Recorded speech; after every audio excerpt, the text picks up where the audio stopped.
Baik, Assalamualaikum warahmatullahi wabarakatuh. Halo sahabat literasi dimanapun Anda berada. Senang sekali kita bisa bertemu dalam podcast Dinas Perpustakaan Kota Blitar ini. Nanti hampir selama 45 menit ke depan kita akan berbincang tentang literasi, di mana Dinas Perpustakaan dan Arsip Kota Blitar yang sedang berusaha berselancar dalam gelombang literasi itu dalam kesempatan menyenangkan karena bersamaan dengan acara Gebyar Literasi, peresmian gedung perpustakaan Kota Blitar yang dalam kali ini mengambil tema penguatan literasi melalui peningkatan layanan perpustakaan untuk mewujudkan masyarakat Kota Blitar yang cerdas dan sejahtera. Bersama kita Bapak Joko Santoso. Selamat siang Bapak. Selamat siang. Beliau adalah pejabat Sekretaris Utama Perpustakaan Nasional Republik Indonesia yang berkesempatan hadir di Blitar dalam rangkaian kegiatan peresmian gedung layanan perpustakaan Blitar ini. Bapak Dr. Joko Santoso M.Hum ini dulu pernah menjabat Kabiro Hukum ya Pak ya? Ya, Kepala Biro Hukum dan Perencanaan di Perpustakaan Nasional. Beliau juga pernah Pak yang menjabat Ketua Korpri di lingkungan Perpustakaan Nasional. Sampai hari ini saya masih Ketua Korpri. Sampai hari ini. Alhamdulillah. Ya. Selamat datang di Blitar Pak Joko. Terima kasih. Ya. Pak, kesan pertama Pak ketika menyaksikan gedung yang akan diresmikan itu bagaimana Pak Joko? Ya, saya sangat senang dengan gedung layanan perpustakaan Kota Blitar. Ini saya kira satu contoh keberhasilan implementasi dana alokasi khusus fisik subbidang perpustakaan. Nah, dana alokasi khusus subbidang perpustakaan ini sebenarnya tujuannya untuk meningkatkan kualitas layanan perpustakaan yang merata. Dan ini merupakan dukungan dari kegiatan prioritas nasional kita. Program prioritas nasional kita adalah penguatan budaya literasi untuk inovasi dan kreativitas. Nah, ini adalah salah satu dukungannya. Jadi program ini adalah program prioritas nasional gitu ya, yang tidak hanya oleh Perpustakaan Nasional tapi juga oleh kementerian lembaga lain. Jadi program ini di bawah prioritas pembangunan sumber daya manusia. Iya. Kalau setahu saya indeks kegemaran membaca di Blitar ini juga cukup bagus di Jawa Timur Pak ya? Ya. Di bawah kota Surabaya. Betul. Tapi apakah ada alasan lain Blitar kok kemudian menjadi pilihan salah satu penerima DAK untuk gedung sebagus ini? Ya, sebenarnya tadi terkait dengan implementasi dana alokasi khusus fisik subbidang perpustakaan itu untuk meningkatkan kualitas layanan perpustakaan ya. Kita meyakini bahwa dengan adanya peningkatan kualitas layanan perpustakaan, masyarakat bisa memanfaatkan perpustakaan ini sebagai ruang publik yang terbuka untuk bisa berlatih keterampilan, kecakapan, belajar secara kontekstual. Kota Blitar pasti punya konteks yang berbeda dengan kota dan kabupaten yang lain. Di samping itu juga ini harapan kami bisa menjadi ruang publik yang terbuka bagi masyarakat untuk bisa mewakafkan pengalamannya kepada orang-orang lain untuk bisa juga bersama-sama bisa berhasil, bisa maju dan seterusnya. Ya.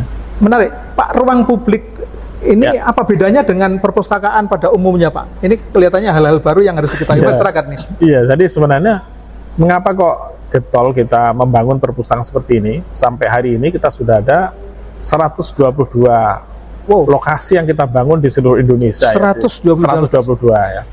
Jadi tidak hanya kita bangun, ada juga yang kita perluas ruangannya, kita renovasi, kita isi perabotnya, TIK-nya untuk mendorong perpustakaan digital, dan juga koleksinya tentu juga kita kembangkan. Prinsipnya kita ingin mentransformasikan perpustakaan agar perpustakaan bisa menjadi ruang terbuka bagi masyarakat untuk bisa belajar sepanjang hayat, yang bisa melahirkan inovasi-inovasi dan kreativitas-kreativitas. Yang kedua, kita juga ingin transformasikan perpustakaan itu sebagai ruang yang terbuka bagi masyarakat untuk bisa melakukan berbagai macam kegiatan yang berkomitmen terhadap kesejahteraan dan juga ekonomi masyarakat. Dan yang ketiga, ini adalah ruang transformasi juga untuk bisa memajukan kebudayaan, mewariskan nilai-nilai luhur kearifan lokal, dan terus mengembangkan upaya-upaya yang mendorong kemajuan kebudayaan. Pak, kalau berbicara perpustakaan itu di benak kita, itu orang yang tekun membaca, bikin cari referensi untuk skripsi, untuk disertasi, itu aliran-aliran lama. Apakah itu jawabannya ruang publik itu? Tidak, itu menjadi bagian, tetapi itu kan sudah menjadi stereotip lama, orang konvensional yang lama seperti itu. Jadi konsep perpustakaan itu sekarang haruslah inviting people. Inviting people, harus mengundang orang untuk bisa hadir dan terlibat dalam berbagai macam kegiatan di perpustakaan yang tidak juga direncanakan atau disusun oleh pustakawan, tetapi bisa dilakukan dan disusun dan direncanakan oleh komunitas sendiri. Anggaplah ini menjadi rumah kedua bagi siapa saja. Jadi siapapun boleh menggunakan ruang-ruang di perpustakaan untuk hal-hal yang sifatnya intelektual, kreativitas, kebudayaan, dan juga aktivitas-aktivitas yang memang sifatnya itu produktif. Begitu. Jadi boleh ya misalnya berlatih teater yang dalam tanda kutip berisik itu, Pak? Boleh. Sangat boleh. Sangat boleh. Justru makanya dari awal dalam konsultasi terkait dengan pembangunan gedung seperti ini, yang pasti yang akan kita diskusikan justru adalah ruang-ruang publik terbuka seperti itu. Di manakah ruang diskusi, di manakah ruang audiovisual, di manakah ruang baca untuk remaja, di manakah aktivitas anak-anak, dan seterusnya. Kami selalu menempatkan administrasi itu di belakang yang tidak kelihatan. Kami selalu menempatkan ruang untuk pimpinan dan seterusnya, jika itu menggunakan sebagian ruangan ini, di bagian paling belakang yang tidak kelihatan. Yang kita utamakan adalah ruang layanan publik. Dibalik ya cara berpikirnya ya? Harus dibalik. Karena perpustakaan bukanlah kantor. Kami katakan kepada teman-teman semua, perpustakaan adalah ruang publik, bukanlah kantor. Harus beda antara kantor yang misalnya kita tahu, kantor kecamatan, kantor desa, dan seterusnya. Ini bukan kantor. Ini adalah ruang publik. Seperti itu. Ya, itu para pemirsa, hal-hal baru yang barangkali akan menyertai permulaan gedung layanan perpustakaan Kota Blitar sebagaimana disampaikan Pak Joko tadi. Saya juga masih berpikir dulu itu namanya perpustakaan itu ruang sunyi begitu, sehingga nggak mungkin saya mendengar suara berisik.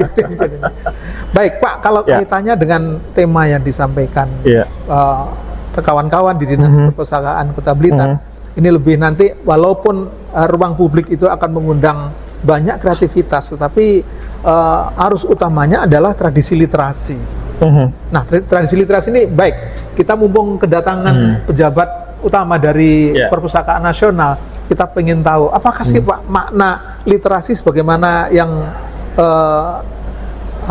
menjadi target yang dilakukan oleh Perpustakaan Nasional. Ya, secara sederhana kita maknai ya sebagai satu kemampuan atau satu kecakapan masyarakat yang bisa memahami tidak hanya tekstual tapi juga non tekstual gitu ya, dan tidak hanya mampu bisa menghimpun dan membaca, tetapi juga menganalisis dan kemudian juga melakukan hal-hal yang produktif, melakukan praktik sosial dari apa yang dibacanya. Jadi sudah melampaui batas hanya mengerti, memahami, tetapi juga melakukan praktik sosial terkait dengan apa yang telah dibacanya atau dipahaminya. Kita pandang itu sebagai literasi. Jadi kalau kita menggunakan konsepsi filosofinya, namanya ada Paulo Freire ya. Paulo Freire mungkin teman-teman pernah membaca Paulo Freire itu terkait dengan pedagogy of the oppression. Jadi istilahnya pendidikan jadi kaum tertindas. Jadi literasi harus kita pahami sebagai juga upaya kita untuk memahami dan merubah suatu realitas sosial. Jadi tidak hanya memahami bagaimana realitas sosial itu terjadi, tapi bagaimana upaya kita secara aktif melakukan perubahan terhadap realitas sosial itu. Jadi literasi dengan demikian tidak hanya satu set pemaknaan yang ada di dalam benak kita, tetapi juga upaya secara aktif bagaimana kita melakukan perubahan sosial yang ada di lingkungan kita. Mindsetnya ada perubahan. Ada perubahan. Sehingga konsep kami terkait dengan literasi ini ada satu program namanya transformasi perpustakaan berbasis inklusi sosial. Ya. Transformasi perpustakaan berbasis inklusi sosial itu tidak hanya perpustakaan memberikan atau mentransformasikan pengetahuan yang dikoleksinya, tetapi juga mendorong masyarakat untuk lebih aktif menggunakan pengetahuan-pengetahuan yang dikoleksi oleh perpustakaan itu tadi menjadi sesuatu yang nyata, memiliki fungsi, memiliki kapabilitas untuk merubah seseorang menjadi lebih positif, memiliki kapabilitas seseorang untuk lebih produktif. Nah, itu yang kita harapkan dari transformasi perpustakaan berbasis inklusi sosial. Sehingga konsep ketika perpustakaan sudah berubah dirinya menjadi ruang publik, masyarakat bisa menyusun berbagai macam rencana-rencana tindakan berbasiskan pada pengetahuan yang ada di perpustakaan, itu menjadi sesuatu yang lebih bermakna. Misalnya di perpustakaan berdasarkan buku-buku yang sifatnya praktis, pragmatis, teknologi tepat guna, dilakukan pelatihan-pelatihan, dan pelatihan-pelatihan ini dimanfaatkan oleh masyarakat, mungkin ibu-ibu rumah tangga, mungkin pemuda, mungkin kelompok-kelompok marginal, difabel, dan seterusnya.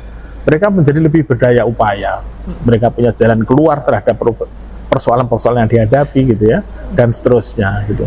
Nah, perpustakaan dengan demikian menghubungkan antara kebutuhan masyarakat dengan didukung oleh basis pengetahuan yang kuat dengan orang-orang yang memiliki keterampilan dan kecakapan untuk bisa tadi hal menjadikan dirinya sebagai ruang terbuka bagi publik untuk bisa berlatih keterampilan dan kecakapan. Mereka yang memiliki pengalaman bisa mewakafkan pengalamannya. Mereka yang ingin belajar banyak hal terkait dengan konteks yang ada di lingkungannya bisa belajar secara kontekstual. Pak, saya kembali ke soal literasi tadi. Kalau kemudian visinya adalah perubahan, tentu ini ada secara psikologis ya, masyarakat yang bisa katakanlah diajak untuk berubah itu pasti ada usia-usia tertentu. Secara psikologis dan secara sosial. Tidak mungkin yang sudah terlalu tua. Pasti ini generasi awal ya, generasi. Betul. Pada generasi awal misalnya tahun yang lalu 2024 ya, kami membangun ada 10.000 ruang baca. 10.000 ruang baca itu adanya di perpustakaan desa dan juga taman belajar masyarakat ya. Jadi yang kita berikan tidak hanya buku-buku bacaan untuk jenjang baca anak-anak usia dini ya, tetapi juga sekolah dasar gitu ya. Itu untuk bisa diaktifkan. Nah, diaktifkannya dengan melakukan pelatihan-pelatihan dengan cara misalnya belajar nyaring, membuat ringkasan, bercerita gitu ya, atau storytelling gitu ya, sehingga buku-buku ini bisa dimanfaatkan. Dan kita berusaha mencari konektivitas antara perpustakaan desa tadi dengan sekolah-sekolah yang ada di sana, misalnya SD dan seterusnya, sehingga kegiatan antara di SD dan di sekolah ada di perpustakaan desa dan seterusnya itu bisa sifatnya langsung berkolaborasi seperti itu. Nah, itu contohnya. Mengapa kami menyasar pada usia dini dan anak-anak ya? Karena dia memberikan letak atau memberikan dasar, meletakkan dasar yang kuat bahwa membaca itu menjadi situasi yang memang suatu yang harus dikondisikan, tidak tumbuh secara alamiah, tetapi dikondisikan. Nah, dikondisikannya apa? Dengan menyediakan bahan-bahan bacaan dan memberikan pelatihan-pelatihan agar bacaan tadi bisa diaktifkan. Bolehkah saya menyimpulkan ini Pak Joko ini sedang merancang sebuah generasi literasi gitu? Ya, semacam itu. Kalau kita ingin merancang generasi yang literat, kita harus menyasar kepada anak-anak dan dari keluarga ya. Kalau kita kasih contoh misalnya di Australia misalnya, di Australia program seperti itu juga ada, namanya 1000 Book Before 10 Years. Jadi ada target 1000 buku sebelum anak usia 10 tahun. Jadi bayangkan berarti kan ada setiap tahun ada 100 buku yang harus dibacakan kepada anak-anak. Tapi itu juga didukung oleh kegiatan misalnya di mereka itu ada namanya reading hours. Reading hours pada pukul 7 sampai 9 keluarga diminta untuk membacakan cerita, mendongengkan kepada anak-anak dan mematikan televisi. Nah, seperti itu. Jadi program ini harus juga bekerja sama dengan masyarakat ya, dan juga stakeholder yang ada, multi stakeholder bahkan seperti itu. Ini pekerjaan besar ini Pak. Pekerjaan besar, seperti di Belanda, saya mencontohkan misalnya ada namanya program literasi, di sana itu menyasar kepada keluarga muda. Setiap keluarga muda yang melahirkan anak atau memiliki putra-putri yang baru gitu ya, itu oleh pemerintah daerah setempat diberikan akte kelahiran, tetapi disertai dengan 2 paket bahan bacaan. 1 paket bahan bacaan terkait dengan parenting guide atau panduan sebagai orang tua, dan 1 lagi bahan bacaan untuk dibacakan untuk anak-anaknya, dan 1 lagi kartu anggota perpustakaan buat si anak, dan itu berlaku sampai 18 tahun. Nah setelah itu bisa diteruskan seperti itu. Dan setiap minggunya orang tua diimbau untuk mengajak putra dan putrinya untuk ke perpustakaan.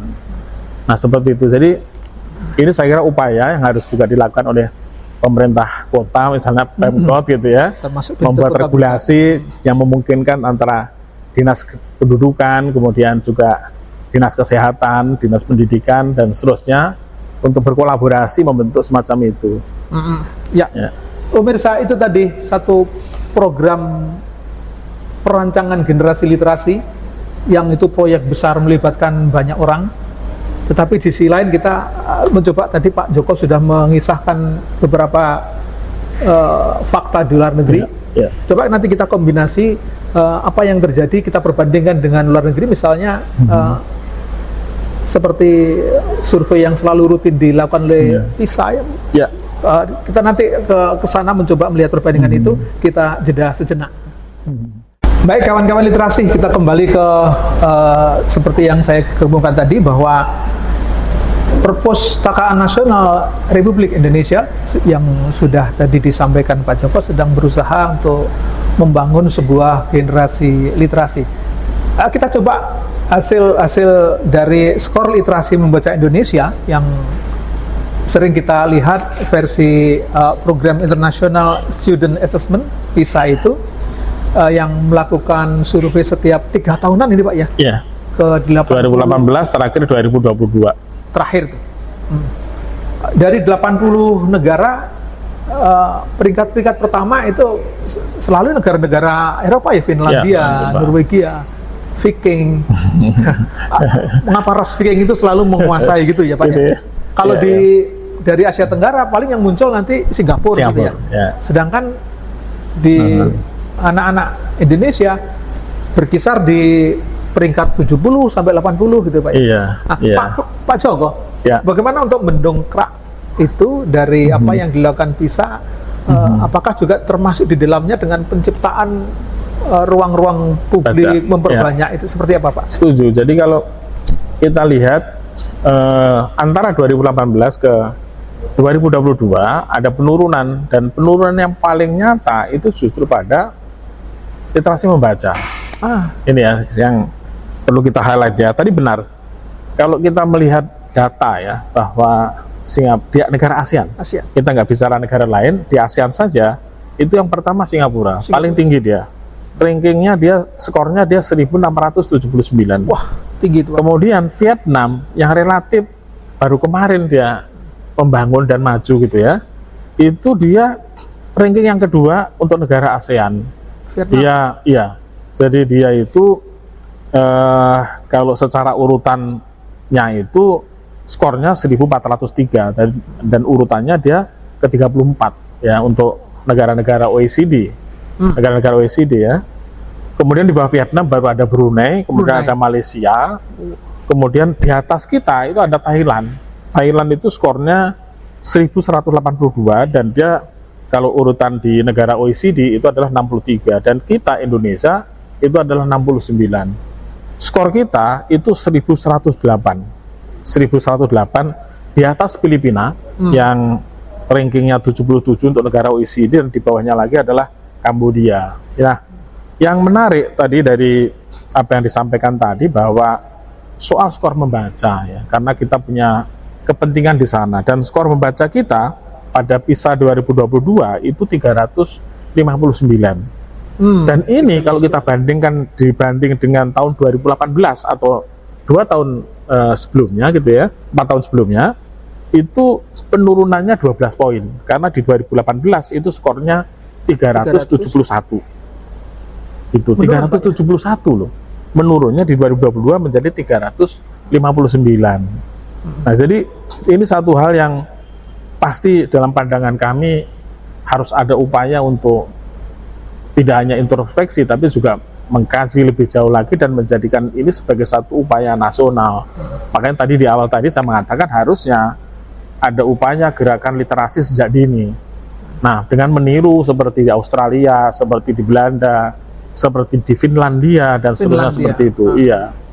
Nah, mengapa ini penting? Karena dalam pandangan PISA, sekali lagi PISA, karena yang diukur adalah anak-anak usia 15 tahun ya, itu kan SMP kira-kira ya. SMP ya. Ya, jadi bukan hanya soal kemampuan membaca, tetapi juga yang paling penting adalah memahami informasi, memahami gitu ya. Kemudian juga bisa mengkritisi. Mengkritisi ini juga satu soalan yang penting ya. Jadi tidak hanya membaca, memahami. Kalau kita menggunakan taksonomi Bloom itu kan masih di bawah dia kan. Ya. Tetapi mengkreasi, menginovasi itu sudah pada posisi di atas. Nah ini yang PR-PR kita ya. Jadi berpikir kritis, berpikir kreatif harus diajarkan dari anak-anak mula. Dengan demikian bisa mendorong mereka untuk bisa melakukan banyak hal ya, yang tidak hanya understanding, tidak hanya mengerti saja, memahami saja. Ini yang perlu kita tingkatkan. Dan satu lagi, kita harus berpikir dalam orientasi yang ke depan. Jadi kalau kita bicara soal generasi Indonesia Emas 2045, Itu tadi. akan sulit bagi kita ketika kita bicara dari sisi literasi kita saja masih seperti itu. Ya kan? Tantangannya banyak. Mengapa tantangannya banyak? Saya katakan bahwa secara demografi itu ada perubahan. Generasi saat ini didominasi oleh generasi milenial, generasi Z, dan generasi Alpha. Ya. Yang secara behavior mereka di dalam informasi, akses informasi, pengetahuan, memanfaatkan informasi dan pengetahuan itu berbeda sama sekali dengan generasi Y dan generasi sebelumnya. Nah, akselerasi terhadap perubahan-perubahan itu harus dilakukan. Mengapa? Misalnya kita mengambil satu contoh saja, apa yang dilakukan oleh Microsoft terkait dengan civility index untuk digital civility index. Jadi digital civility index. Jadi indeks keberadaban digital. Digital civility index kita itu sangat rendah, bahkan paling rendah se Asia Pasifik. Wow. Mengapa? Lebih parah ya? Kita lihat di sana, digital civility index itu ukurannya misalnya masih banyaknya di Indonesia itu cyberbullying, perundungan secara siber. Iya. Belum lagi scamming, ya kan? Penipuan secara digital, hoax dan segala macam itu masih cukup mendominasi. Belum lagi pornografi dan seterusnya. Nah, ini yang perlu kita tingkatkan. Jadi kita ajarkan kepada generasi muda ini bagaimana kita hidup dalam ekosistem digital, tapi kita juga menggunakan perangkat-perangkat digital dan juga media digital untuk hal yang lebih produktif. Mengajarkan bagaimana cara menggunakan, mengajarkan bagaimana menyaring sebelum sharing gitu ya, mengajarkan bagaimana mereka bisa menghargai orang lain dalam entitas virtual sama dengan entitas yang realitas sosial seperti umumnya. Jadi literasi itu tidak sekedar baca tulis, tetapi menyangkut cara berpikir. Cara berpikir, yang paling penting itu. Dan cara berpikir juga sangat ditentukan cara kita mengkonstruksi bahasa kita, itu, Pak. mengkonstruksi tulisan kita. Ketika kita terbitnya hoax, terbitnya itu Ya. cara berpikir, Pak. Cara berpikir. Tidak sekedar menulis membaca. Tidak sekedar menulis dan membaca. Wow. Karena dia melibatkan pemahaman kita, pengertian kita, dan cara kita untuk memanfaatkan pengetahuan dan apa yang kita pahami tadi dalam bentuk konstruksi-konstruksi. Nah, konstruksi yang paling utama ya biasanya kita lakukan secara lisan, tapi juga jangan salah, ketika kita terlibat dalam media sosial, konstruksi kita rubah ke dalam bentuk tertulis. Seperti itu. Saya jadi ingat ini ada satu pepatah,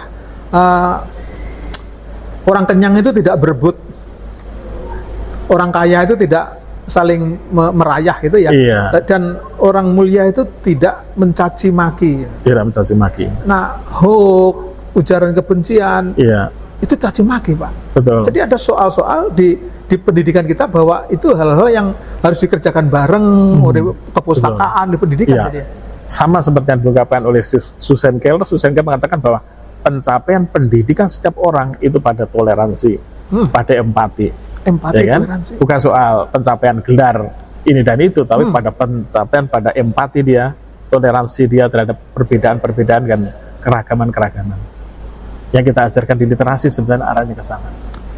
Holistik, Pak, literasi itu ya. Holistik.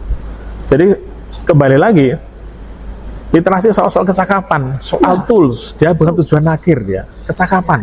Bagaimana kita menggunakan kecakapan literasi itu untuk menjadi pribadi-pribadi yang lebih produktif, pribadi-pribadi yang lebih positif, pribadi-pribadi yang lebih punya empati terhadap orang lain. Makanya dalam pendekatan kami di program transformasi perpustakaan berbasis inklusi sosial. Mengapa kata inklusi sosial penting?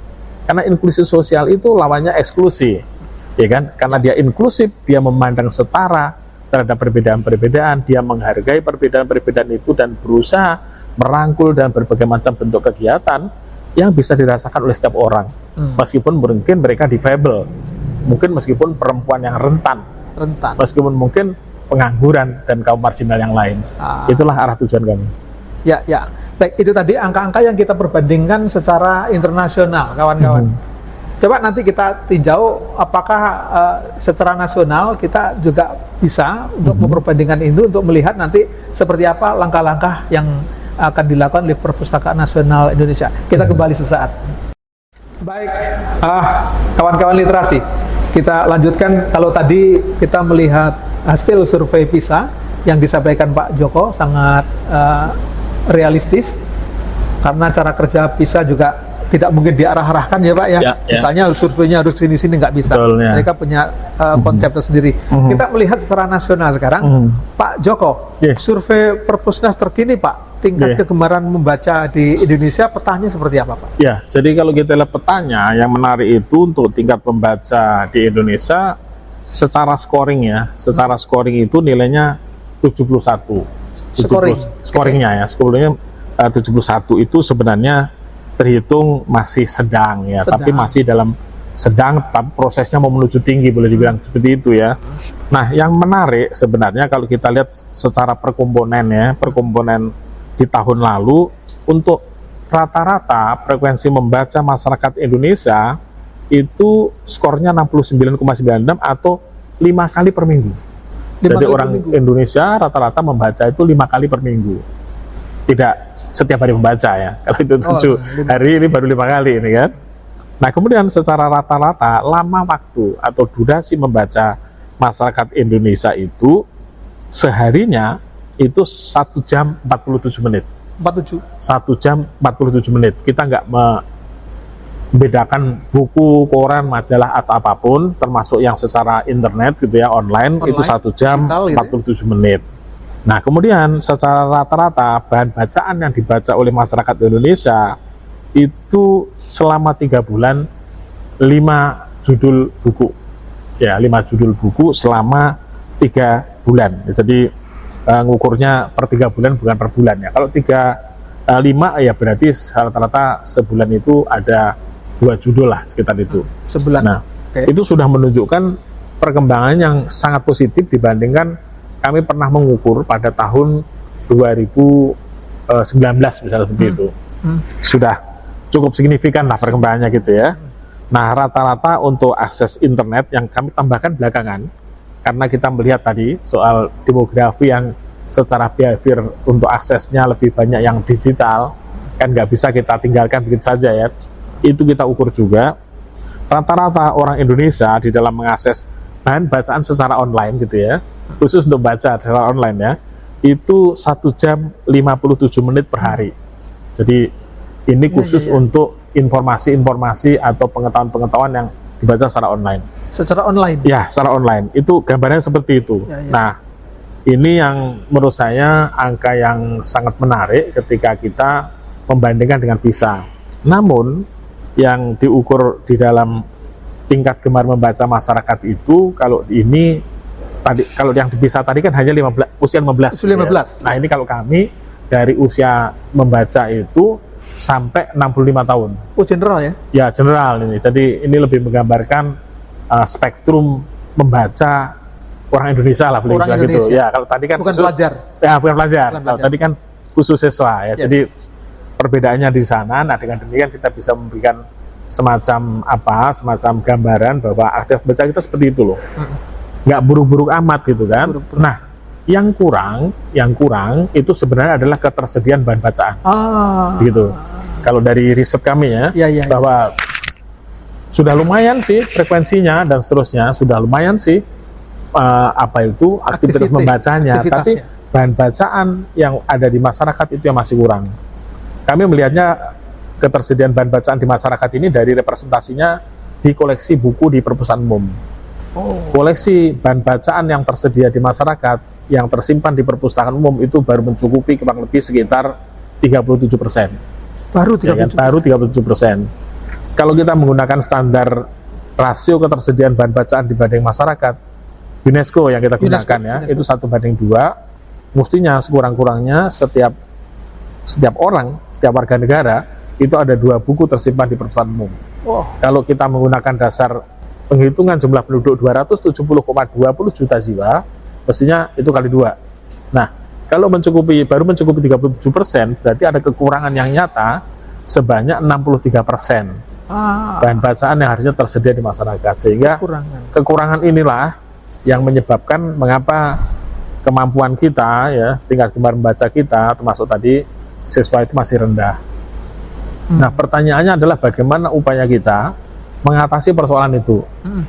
Nah, ada 3 aspek yang sebenarnya berkaitan dengan soal ketersediaan bahan bacaan di masyarakat. Aspek yang pertama adalah soal konektivitas. Kita tahu bahwa Indonesia itu negara kepulauan, ada lebih dari 18.000 pulau yang secara konektivitas terhadap pengetahuan itu tidak sama. Ada disparitas antara wilayah-wilayah barat, wilayah tengah, apalagi wilayah timur. Apalagi, Pak? Ya, wilayah timur ya. Nah, untuk itulah upaya kami dalam cara regulasi kita mendorong pendirian perpustakaan sampai ke desa-desa. Faktanya dari 74.910 desa itu baru kira-kira 30% yang memiliki perpustakaan desa. 70% desa kita nggak punya perpustakaan desa. Ini yang kita terus bicara dengan Kemendagri, upayanya untuk mendorong pendirian perpustakaan desa. Yang kedua, kita memberikan dukungan untuk perpustakaan berbasis moda transportasi. Sekarang ini ada mobil, ada motor gitu ya. Agar apa? Itu bisa menjadi semacam layanan ekstensi yang bisa menjangkau wilayah-wilayah yang jauh di pelosok-pelosok wilayah Indonesia gitu ya. Nah, itu ada mobil, di sana ada buku, motor juga ada buku, tetapi di mobil sekarang sudah dilengkapi dengan buku-buku digital seperti itu. Digital. Ya, buku digital. Nah, yang ketiga ialah dengan mengembangkan perpustakaan digital. Nah, itu dia. Ya kan wilayahnya jauh ya, 17.000, 18.000 pulau dan membentang dari Sabang sampai Merauke. Nah, perpustakaan digital ini yang terus kita kembangkan, misalnya kita dengan adanya platform Ipusnas misalnya, Ipusnas itu kita bisa membaca dalam bentuk buku digital dari penerbit-penerbit ternama di Indonesia, dan itu sudah direplikasi oleh 259 daerah menjadi I-Kalteng, I-Jatim, I-Pekanbaru dan seterusnya. I-Blitar nggak tahu ada nggak ya. Nah itu sudah direplikasi oleh daerah. Nah, pertama soal konektivitas tadi. Yang kedua problemnya adalah soal konten. Konten ini penting sekali bagi masyarakat, bagaimana bisa mendapatkan konten-konten yang sesuai dengan kebutuhan masyarakat gitu ya. Konten-konten yang memiliki unsur kemutakhiran, kewibawaan atau otoritatif gitu ya, dan seterusnya. Nah, upaya ini yang harus kita dorong. Kalau kita ambil contoh kemarin misalnya IKAPI mengatakan buku baru itu terbit 1.000 eksemplar tidak laku dalam setahun. Selalu artinya 1.000 saja itu disebar ke toko-toko buku nggak habis 1.000 dalam setahun. Begitu. Hari ini ya? Nggak tahu apakah ini daya beli kita terhadap buku yang rendah atau memang bagaimana masyarakat terhadap upaya membeli buku ini yang menurun gitu ya. Kita nggak tahu. Tapi yang jelas IKAPI mengatakan demikian. Artinya bahwa terbitan-terbitan baru perlu banyak didorong, yang kalau kata Gramedia ya selain bukunya bagus ya laku dijual gitu kan ya. Jadi bisa dibeli oleh masyarakat gitu ya. Nah, terus juga konten-konten yang berbasis pengetahuan-pengetahuan lokal itu juga tidak tersedia banyak ya. Jadi ini yang masih perlu didorong gitu ya.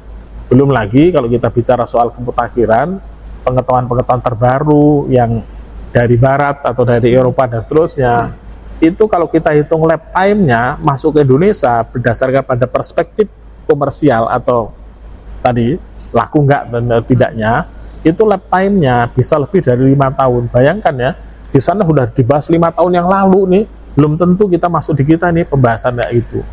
Orang-orang yang suka membaca, para peneliti, akhirnya suka belanja ke Singapura, beli buku baru sendiri. Ketinggalan sekali. Karena ketinggalan sekali kalau kita hanya mendadakan, saya nyari di Gramedia buku barunya, misalnya tulisannya siapa misalnya, mungkin belum tersedia gitu kan. Karena tadi, kalau kita ekspor buku itu, apakah impor buku itu apakah laku atau tidak gitu kan. Ini persoalan konten. Sedangkan juga. penerbitan versi IKP aja Betul, 1000 nggak habis. betul. Belum lagi kita baca, kemarin kan Gunung Agung tutup. Gunung Agung tutup. Kemudian terus apa itu Kinokuniya yang ada di sini, terakhir Periplus yang suka ada di bandara, yang jual buku-buku impor pun juga pada berguguran kan. Nah seperti itu, ini persoalan konten. Jadi bagaimana konten-konten penting yang memuat berbagai macam temuan-temuan baru, kajian-kajian terbaru, terus upaya-upaya terus menguatkan lokal konten, budaya-budaya di daerah, itu dituliskan oleh penulis daerah. Ini yang harus kita perlu dorong. Nah, upaya Perpusnas adalah adanya misalnya inkubator literasi kepenulisan Indonesia. Itu memupuk atau mengundang para penulis-penulis novum, penulis pemula untuk berani menulis dan diterbitkan secara digital. Konten-konten lokal itu ya? Iya, diterbitkan secara digital aja. Dan toh sama Perpusnas ISBN-nya dikasih. Walaupun secara digital? Masuk secara digital, ISBN dikasih. Nah, kita mengundang, pengen banyak lagi para penulis-penulis daerah untuk berani menulis. Tuliskan itu, kita akan berikan ISBN, dan itu menjadi bagian penting untuk memperkaya konten-konten yang kita hasilkan khas Indonesia. Khas Indonesia. Nah, ini yang problem kedua nih baru kan. Ini kita punya kekurangan yaitu kontennya. Sehingga kalau kita lihat buku-buku di Indonesia, kalau kita lihat dari statistik penjualan gitu ya, saya masih menggunakan IKP data saya, yang paling banyak dijual atau laku di pasar gitu ya, kebanyakan buku anak-anak di Indonesia. Oh, konten anak. Ya, buku anak-anak dan buku-buku rohani gitu kan. Tapi yang buku-buku serius kurang begitu diminati. Tapi kalau novel dan seterusnya masih cukup diminati. Masih cukup ya? Iya, nah ini ya tantangan kita gitu ya, terutama para pegiat literasi ini untuk berani menulis. Sekali lagi istilahnya berani menulis untuk kita terbitkan segera, atau istilahnya ide itu rabis, ide itu membusuk atau hilang. Harus kita berani tuliskan dan kita terbitkan, kami berikan Perpusnas ISBN-nya, kita sebarkan untuk mengisi ruang-ruang yang kosong. Ruang yang kosong itu tidak hanya fisik tapi juga secara virtual. Karena pembacaan buku sekarang tidak hanya fisik tapi juga secara virtual atau digital. Begitu. Ya. Itu yang kedua. Ya. Yang ketiga adalah soal konteksnya. Konteksnya. Ya, karena apa? Pendekatan tadi kita kan inklusif. Tidak semua orang membutuhkan pengetahuan atau informasi yang sama. Setiap orang berhak untuk mendapatkan pengetahuan-pengetahuan yang mereka memang inginkan atau butuhkan. Kebutuhan mereka. Saya yang tinggal di Bogor, Bapak yang tinggal di Blitar, pasti berbeda. Gitu ya. Yang profesinya berbeda, mungkin juga pasti berbeda. Secara gender berbeda juga. Secara geografis berbeda, mungkin juga berbeda.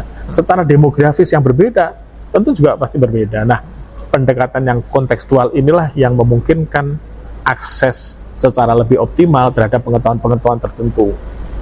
Nah, dengan cara apa? Dengan cara kita harus menyesuaikan. Nggak mungkin kita robah behavior generasi milenial yang seperti itu, kita sesuaikan dengan gaya kita. Nggak mungkin, ya kan? Yang ada adalah kita menyesuaikan dengan gaya mereka. Perpustakaan harus seperti itu, harus terus-menerus mengoreksi diri, mengaktualisasikan diri, mengakselerasikan dengan perubahan-perubahan, termasuk perubahan demografi. Nah, kalau sekarang mereka lebih cenderung suka digital, tentu harus di sini lebih banyak memungkinkan iklim pembacaan secara virtual atau digital. Kita undang mereka dan mungkin kita akan kemas karya-karya, entah itu mungkin dalam bentuk naskah, kita alih-wahanakan. Mungkin alih-wahananya apa? Bisa komik, bisa animasi, bisa multimedia dan seterusnya. Nah, itulah yang harus kita lakukan ya. Jadi pembacaan secara tekstual yang kita dulu generasi baby boomer atau generasi Y yang kita masih menyukai buku terbitan, barangkali sudah waktunya untuk kita reformat kembali, ya kan, tidak hanya berbasis tekstual tapi sifatnya adalah multimodal. Oke. Ya.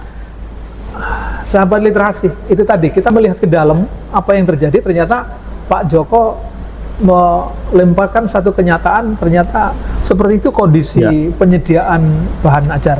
Baik, kita jeda sejenak, nanti pada sesi akhir kita akan melihat bagaimana kita dengan semacam peresmian gedung layanan perpustakaan Blitar ini, kemudian bagaimana visi perpustakaan nasional untuk menuju generasi emas.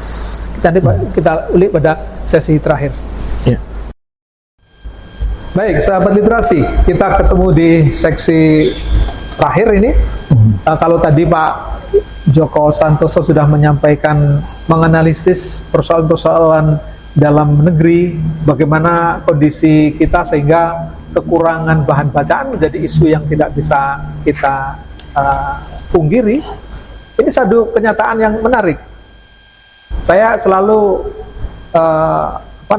menyukai kemajuan, dan di pasar-pasar produk pun yang menguasai adalah produk bangsa Viking itu Pak ya, Electrolux, IKEA, macam-macam. Orang bangsa Viking. Kalau kita ngomong Viking itu ada Skandinavia, ada Finlandia, ada bangsa Viking. Bangsa Viking. Dan satu kenyataan bahwa Finlandia dari dulu adalah salah satu negara yang patut dijadikan percontohan untuk pendidikan ya Pak ya. Tahun 2010-an mungkin sudah banyak di reel yang lewat di HP Anda sekalian, bahwa mereka pernah menyatakan selamat tinggal pada buku karena menggunakan sistem online. Tetapi kenyataannya sekarang dibalik, mereka mengucapkan selamat tinggal kepada online dan kembali ke buku. Pak Joko, kita ngomong soal target kita ke generasi emas. Betul. Apa yang terjadi di Finlandia akan kurang lebih nanti akan kemana-mana termasuk kita. Menghadapi itu Pak, menyongsong generasi emas itu apa yang dilakukan Perpustakaan Nasional Pak? Yang terpikir saya pertama kali itu adalah pendapatnya Neil Gaiman. Neil Gaiman itu mengatakan dalam bukunya bahwa masa depan kita itu bergantung pada perpustakaan, membaca dan melamun. Terakhir melamun. Terakhirnya melamun. Asik ya kan, menarik terus kan? Provokatif dia. Nah, mengapa melamun itu? Dan disandingkan dengan membaca, proses membaca dan juga perpustakaan. Perpustakaan sudah bergerak dalam paradigma yang baru. Jadi perpustakaan tidak lagi bicara soal membaca saja sebenarnya, tapi juga bisa menjadi maker space atau co-working space, bisa juga menjadi learning hub. Kita bicara learning hub aja, berarti perpustakaan itu sebuah ekosistem yang menghubungkan secara digital dengan sumber-sumber pembelajaran dimanapun dia berada, gitu kan. Konsep co-working space juga demikian, mendukung usaha-usaha produktif setiap individu dengan menggunakan ekosistem pengetahuan yang ada di dalamnya untuk bisa bekerja dan melipat gandakan upaya untuk bisa lebih berhasil. Nah, konsepnya melamun juga begitu, bahwa kreativitas dan inovasi selalu didahului membaca dan melamunkan, mengimajinasikan gitu ya, terkait dengan sesuatu yang apa yang akan dibentuk dan diwujudkan di masa yang akan datang. Ya kan? Bukankah kita juga sekarang menikmati hasil-hasil teknologi yang dulu barangkali juga lamunan dari Leonardo da Vinci terkait dengan dia membuat layang-layang, kemudian membuat prototipe yang akhirnya menjadi pesawat terbang. Kita diasikkan dengan karya-karya Jules Verne misalnya tentang penjelajahan negara-negara, negeri-negeri yang barangkali masih dalam imajinasi kita, mimpi kita, pikiran kita, menjelajah ke dalam perut bumi dan seterusnya, menjelajah ke dalam seluruh penjuru dunia dalam hitungan sekian jam dan seterusnya, seperti itu. Karya-karya yang seperti itu masih membekas dalam pikiran kita gitu ya, dan itu membentuk upaya-upaya kita ke depan. Nah, bayangan-bayangan seperti itulah yang sekarang barangkali juga akan digali kembali gitu ya, bahwa membaca itu menciptakan suatu sensasi yang tidak tergantikan. Ada satu istilah biblioisma. Biblioisma itu satu kecenderungan bahkan addicted dalam keadaan tertentu. Dia sebelum membaca dia menciumi aroma-aroma buku. Aroma-aroma buku tua di perpustakaan itu membangkitkan gairah dan juga pikiran-pikiran dan juga kenangan-kenangan yang pada masa lalu mungkin sudah hampir hilang gitu kan. Ada seseorang bibliofil yang mengumpulkan buku sebanyak-banyaknya dan dia tidak tahu kapan akan dibacanya. Tetapi itu seperti menimbun pengetahuan yang mungkin seperti suatu kali kita membutuhkan resep ini dan itu, ketika kita flu kita akan minum ini, dan kita merasa demam kita akan minum ini. Sama seperti kita waktu membaca. Kita ingat kemarin soal Ukraina, dan Rusia, lalu kita ingat buku terkait dengan Blackwater misalnya, terkait dengan tentara bayaran dan seterusnya, dan itu semua sudah tertuliskan dalam banyak buku. Begitulah upaya-upaya kita dan hidup kita sehari-hari sebenarnya dibangun dari lamun-lamunan, dibangun dari ingat-ingatan, dan perpustakaan adalah lembaga yang paling aktif di dalam merekam ingatan-ingatan itu, merekam peristiwa-peristiwa itu, merekam fenomena-fenomena itu, dan dijajarkan ke dalam koleksi-koleksi perpustakaan. Oh, itu yang ditemukan oleh pemikir-pemikir Finlandia ya Pak? Ya. Saya jadi ingat dulu, saya sepulang sekolah itu Pak, mesti mampir ke persewaan komik itu Pak. Pulang itu membawa Kopingho. Kopingho. Saya begitu masuk kampus, setelah membaca 5 novelnya Maria Sarjona apa itu. Nah, Maria Sarjona, Mirawi. Saya berhasil Mirawi itu, kemudian terbitlah satu cerpen saya misalnya. Betul. Mungkin kembali ke sana ya. Seperti itu. Tidak Jadi ada sebenarnya. bukan lamunan kosong loh Pak. Lamunan setelah membaca tentunya. Iya, Bukan membaca. sekedar bengong gitu. Tadi istilahnya Neil Gaiman adalah ketergantungan kepada perpustakaan membaca dan melamun. Jadi melamun diletakkan di frase yang apa itu di langkah yang ketiga setelah kita ke perpustakaan kita membaca dan melamun gitu kan ya. Apa yang kita lamunkan, dan banyak ahli mengatakan bahwa imajinasi. Alangkah keringnya dunia ini jika tidak ada imajinasi. Mengapa? Tanpa imajinasi tidak akan ada penciptaan, tidak akan ada kreasi. Saya setuju. Salah satu fungsi perpustakaan adalah satu unit kerja atau layanan yang penting adalah rekreasi. Nah, kadang orang suka keliru memaknai rekreasi itu seolah hanya pesiaran gitu ya. Tidak sebenarnya. Rekreasi adalah upaya yang sangat aktif, tidak pasif ya. Setelah proses membaca, setelah proses berpikir, setelah proses merenung, kita akan mengkreasi. Maka tadi saya bilang, transformasi perpustakaan berbasis inklusi sosial, target pertamanya adalah menciptakan ruang terbuka bagi publik untuk bisa belajar sepanjang hayat. Kan faktanya kita butuh pengetahuan kan tidak hanya pada waktu belajar kan. Orang selesai SMA, orang selesai diploma, orang selesai S1, orang bekerja kemudian, lalu apa? Apakah dia stop, dia berhenti, butuh mengupdate pikirannya, mengaktualisasikan apa itu kemampuannya untuk menganalisis dan seterusnya? Tidak kan? Orang masih butuh itu, dan dengan demikian kebutuhan kita akan perpustakaan itu adalah kebutuhan sepanjang masa. Ya. Itu tadi. Baik, Pak Joko, kita masuk ke bagian penting nih. Ya. Menuju ke Indonesia Emas, mewujudkan generasi Indonesia Emas. Apa langkah-langkah perpustakaan nasional dalam pembinaan literasi di daerah-daerah, Pak? Ya. Terkait dengan ini, pertama adalah memperkuat literasi dalam 3 komponen. Yang pertama adalah keluarga, yang kedua adalah masyarakat, yang ketiga adalah di sistem pendidikan kita. Ya kan? 3 hal ini kita sasar. Keluarga, kita akan mewujudkan pembangunan literasi sejak dini. Tadi saya sudah mencontohkan banyak hal bahwa sebenarnya dari keluarga-keluarga yang membaca, bahkan riset dari UNDP mengatakan bahwa seorang ibu yang literat, seorang ibu yang literat cenderung dia akan memberikan anak-anak yang juga literat. Ketika ada peningkatan pertambahan pendidikan pada perempuan sekali lagi, dia akan menyumbangkan 10% PDB pada setiap negara. Begitu. Riset dari UNDP, seperti itu. Nah, dengan demikian, pendidikan literasi harus bermula dari keluarga. Kita dorong keluarga memiliki bahan-bahan bacaan. Lebih khusus kalau boleh tahu, ya kan? Kalau saya bagi informasi aja. Jumlah kepemilikan buku di Indonesia, jumlah kepemilikan buku di keluarga Indonesia. Ya, jumlah kepemilikan buku di keluarga Indonesia atau keluarga yang memiliki buku di Indonesia itu hanya 15%. Wah. Sisanya mereka menyandarkan kebutuhan bukunya di perpustakaan. Ini yang perlu kita dorong ini ya. Jadi keluarga itu menjadi bagian penting untuk mewujudkan literasi. Jadi sasaran kita akan kita tuju sana berarti jenjang baca untuk usia dini dan sekolah dasar. Itu penting. Karena akan membentuk itu.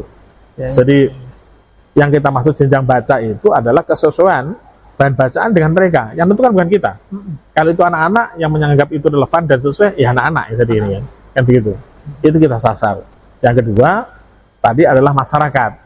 Masyarakat dengan program transformasi perpustakaan berbasis inklusi sosial, salah satu contohnya itu membuat lebih kekinian bagaimana perpustakaan itu menjadi ruang terbuka bagi publik tadi untuk bisa berlatih keterampilan, kecakapan, belajar kontekstual, dan juga mewakafkan pengalaman dan seterusnya. Nah, ini untuk masyarakat. Jadi perpustakaan umum akan kita genjot, kita akan tambah ruang-ruang baca di masyarakat. Tahun ini targetnya kita adakan 20.000 ruang baca di Indonesia, itu di desa dan juga TBM, yang dengan bantuan kalau kemarin 10 juta buku, kita akan coba 20 juta buku tahun ini. Tahun 2025 ini. Gitu ya. Selain tadi, untuk program transformasi perputaran berbasis inklusi sosial, yang semua 300 lokus kita naikkan jadi 600 lokus tahun ini. Nah, kemudian yang ketiga adalah sistem pendidikan atau unit-unit pendidikan. Ini penting karena bagaimanapun juga kita ingin mendorong pendidikan berbasis membaca, ya kan? Pendidikan berbasis membaca dengan demikian memfungsikan perpustakaan sekolah sebagai sentral memperkuat literasi siswa. Nah, dengan demikian kita akan geser, kita akan rubah, termasuk juga memperkuat perannya tadi perpustakaan sekolah, tidak hanya satu titik tetapi tersebar di ruang kelas dan mengaktifkan pembacaan sebagai bagian penting di dalam pembelajaran di sekolah-sekolah. Mengaktifkan.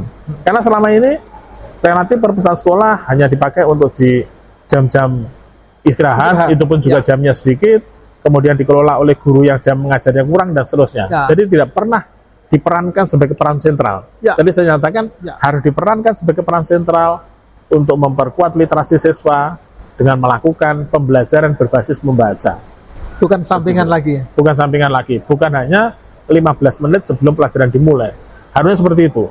Nah, jadi kami harapkan ini ada dukungan secara menyeluruh multi stakeholder dari Kementerian Pendidikan Dasar dan Menengah, Kementerian Kebudayaan, Kementerian Ristek dan Dikti, bahkan juga Kementerian PPA, Kementerian Sosial, Kementerian Kominfo dan Digital dan seterusnya. Ini harus multi stakeholder karena ini adalah program prioritas nasional. Ya.